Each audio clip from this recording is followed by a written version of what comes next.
All right, YouTube. This Detroit's HPTV. I'm coming at you with an interesting topic, and this is my take on the reactions to the Clone Tyrone. I didn't jump on like when they first started dissecting the Tyrone. I kind of looked at it and researched it and spent some time with what they were saying about it. And I got an interesting reaction for you right now. I want you to think about how they playing in your face. They playing in your face with movies like this, for real. All right, make sure you can see it all good. All right, check out this reaction. Check out what these people think about this movie.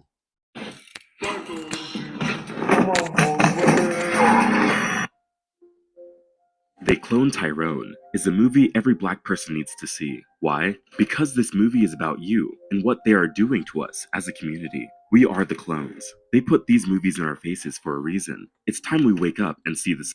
Okay, let me stop right there. The guy that's narrating, they said it's us. He's a white guy. He's playing like he's black while he's breaking this down. It's another psych op. Signs. Let's break down this movie together and find some of the hidden truths they revealed to us. The story revolves around three characters. We got Slick, Fontaine, and Yo-Yo, who just happens to uncover a nefarious government scheme. The movie starts off with a regular day in the life of Fontaine. He's a typical drug dealer in the hood.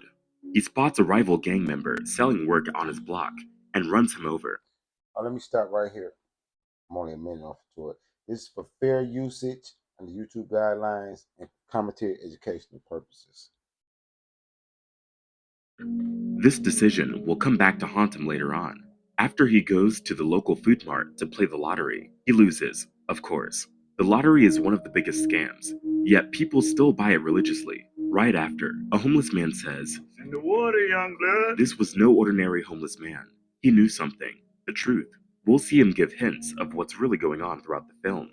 Later that night, Fontaine is plotting his revenge on the other rival gang leader, Isaac, when he discovers he's short on money. Money that Slick owes him. Slick is a pimp and has plenty of women working for him. Yo-Yo is the number one. All right, I'm gonna stop this and just interject for a second. I'm gonna let it play out. In white people mind, the neighborhood consists of pimps, hoes, drug dealers, and robbery people. They don't never really identify with the working black man, the working black woman that's going there sending their kids to school. They identify with the worst elements, and then they promote that as if it's the norm. They're trying to normalize some shit. Check them out. One. Fontaine finds his way to Slick and forces him to pay his dues. One thing I took from the film early on is that it suggests that in the hood, everything stays the same, and this is happening across different periods. So, the exact year, date, or place where the film takes place doesn't matter because it would all stay the same. Look at it this way. Although the film has this 90s or 70s vibe, it also happens in modern times. Characters are using smartphones and talking about blockchain and Barack Obama. But we also see characters using flip phones, wearing baggy clothes, and outdated decor. And all of that is there by design. It is meant to create a cognitive dissonance by confusing us about the exact time. Now I'm gonna stop there for a second and interject.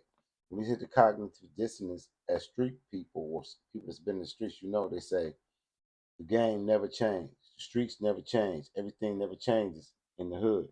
We say that as a cliche, but look how they study it. The director improves the sci-fi storyline. That's because the government cloning conspiracy feels quite complex and manipulative, and this is something that could be pulled from various decades. After he gets the money he came for, he is cornered by Isaac and his mans, who shoots him on the spot.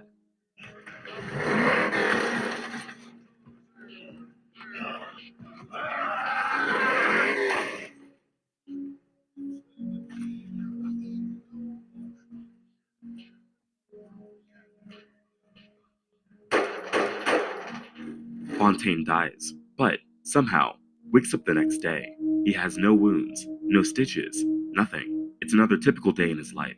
That's when Fontaine stumbles upon a black SUV. He sees a resident getting kidnapped in broad daylight.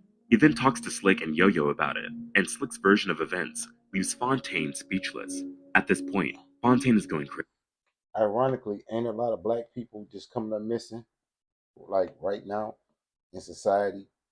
Like, if you grew up when I was young, you watched the Jetsons, you never thought you'd be living in a time where you could be talking and looking at somebody on the other side of the world. They showing you something. We better uh, just pay attention. Crazy. He honestly can't believe he died the following night. He has to get answers. Together, they track down the SUV and find a deserted house.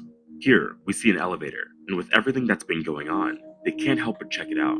All three of them hopped in and took a ride down. Now, this is where things get really interesting. They arrive in a mysterious laboratory with Don't Stop Till You Get Enough by Michael Jackson playing in the background. As the doors open, they spot this white man with an afro. They immediately snatch him up and hold him hostage. While down there, they find a white powder that looks a lot like cocaine, but it isn't, just powder that has them laughing uncontrollably. But before you know it, things go south, and they accidentally shoot their hostage. As they are leaving, Fontaine discovers something interesting, his dead body from the night before. I'm not gonna lie, the staff worker caught me off guard, but we later found out that this was all one big experiment to turn black people white, and the staff were the failed experiments because our hair was too stubborn. Hence, that's I'm gonna stop. I don't know if y'all catch it. He said the whole experiment and everything was doing was to turn black people white. Think about that.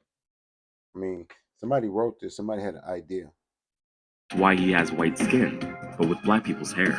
But it makes me wonder, what really happened to Michael Jackson? And is this movie telling us something? Just think about it for a second. The very opening scene of the movie showed three black men arguing, one claiming to have seen Michael Jackson. Michael Jackson, huh? Yeah. Yeah, guess who I seen at the dollar store? Who? Tupac? I'm dead ass serious, bro.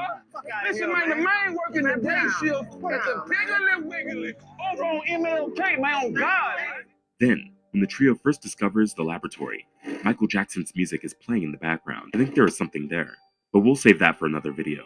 After they escape, the trio goes to a local fast food joint and orders some chicken.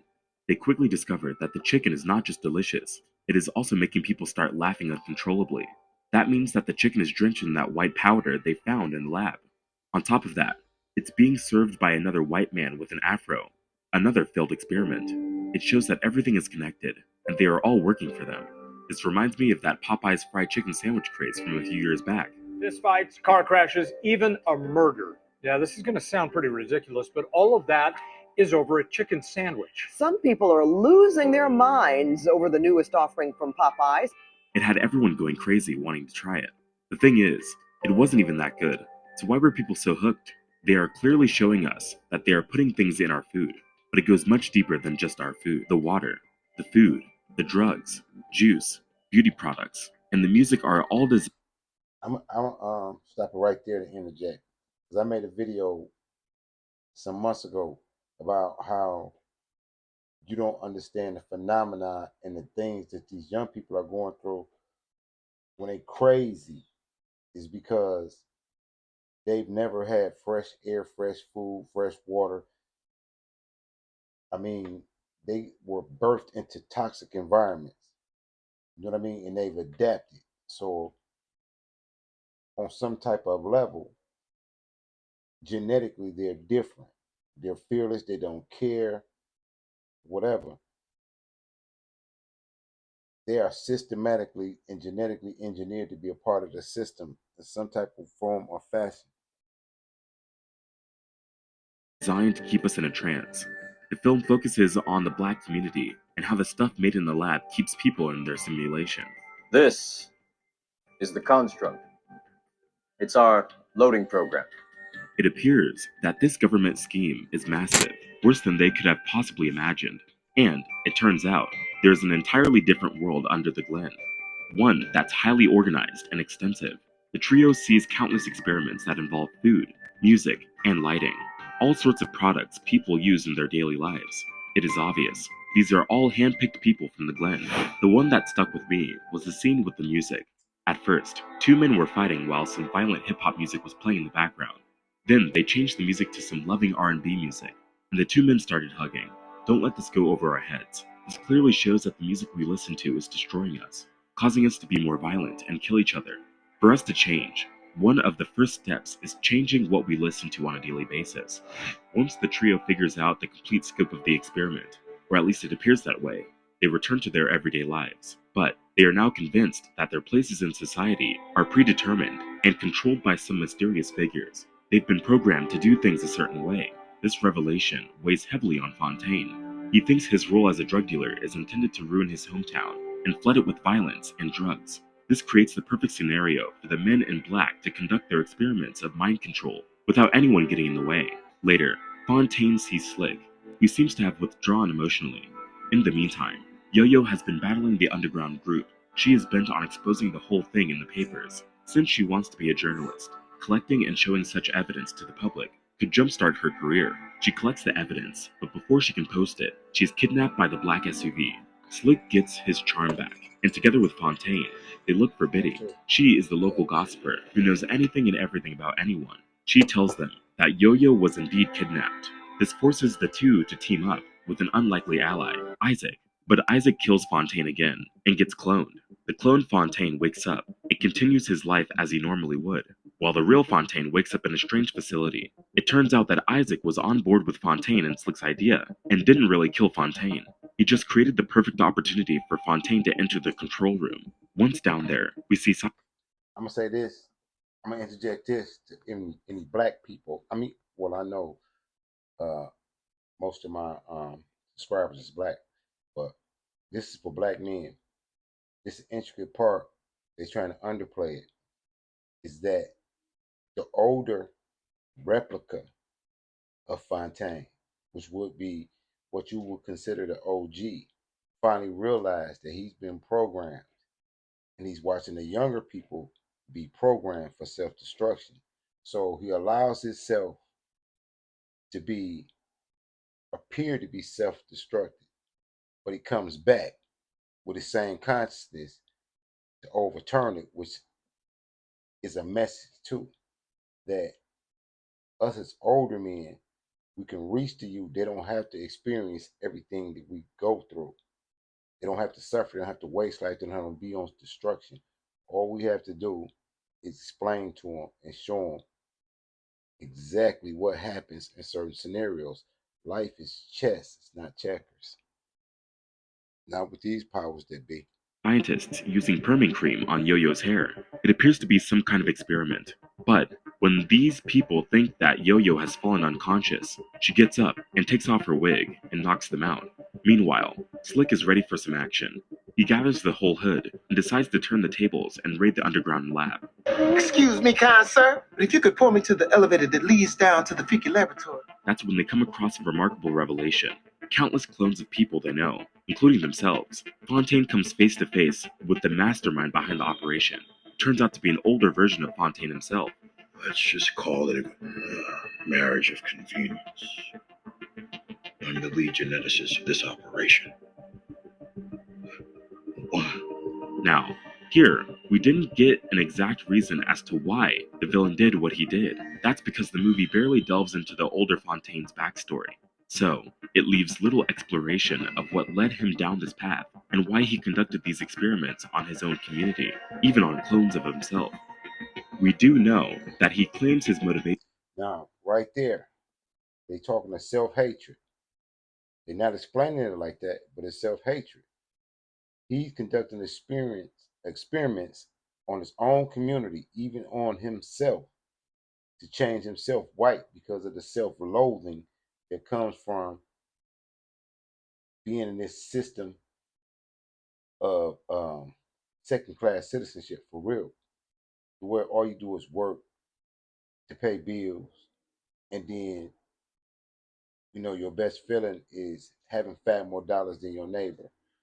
This cycle, it's a psychosis. Check it out. Stemmed from the pain he endured when his younger brother was tragically killed. It turns out that the police indeed killed Fontaine's brother, but the actual incident was much more horrific than the memory he gave to his latest clone. This is, basically, his brief origin story. Because of this tragedy, he became a mad scientist.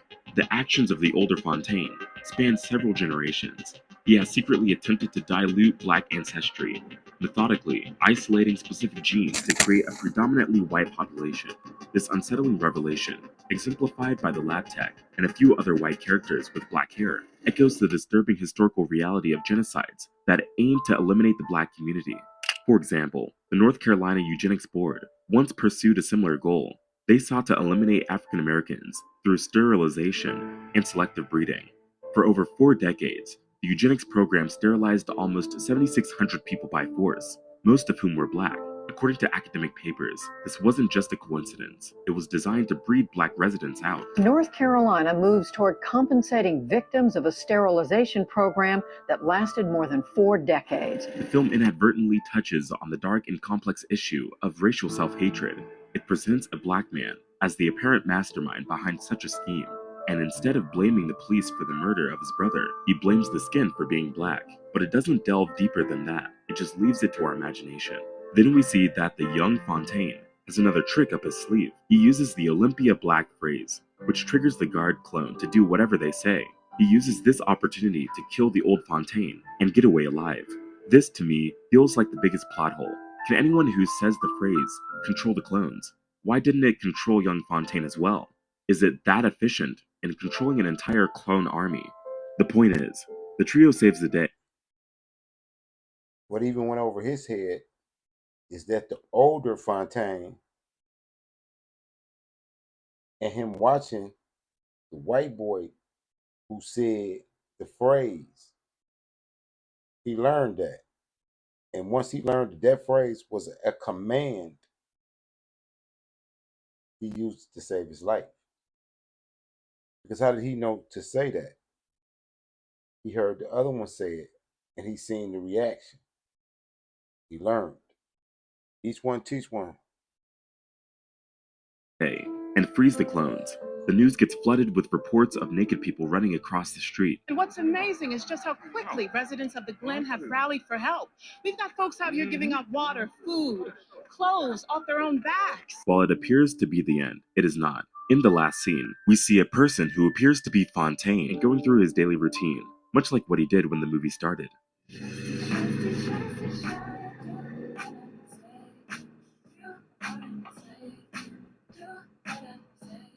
When the random black guy is later watching TV with some of his friends, and the naked clone story pops up, we see another clone that looks exactly like him. His friend looks at him and asks, "Ain't that you, Tyrone?" If this is not a cliffhanger, I don't know what is. This is where the movie finally ends. To me, the clones are a metaphor. They depict how white America tends to view black people and their culture. And this is a white guy. Like, I don't know why. Well, he may not be white, but he's not black. Clearly, you could tell.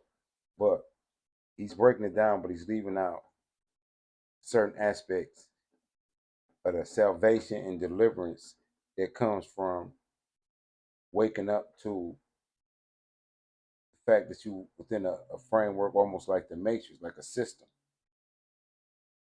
And you're programmed. If you go to work every day, you get up at the same time. If your alarm clock go off, you get up and then you go punch a clock. Then you be on your phone all day or your laptop or what day. You plug into the system. Use your debit card or whatever. You know what I mean? And he's showing you how, if you're not conscious to this, how these cycles keep repeating. That's why they don't have no timeline or no time frame. So, like and share the video. Come to you out of Detroit. Keep your head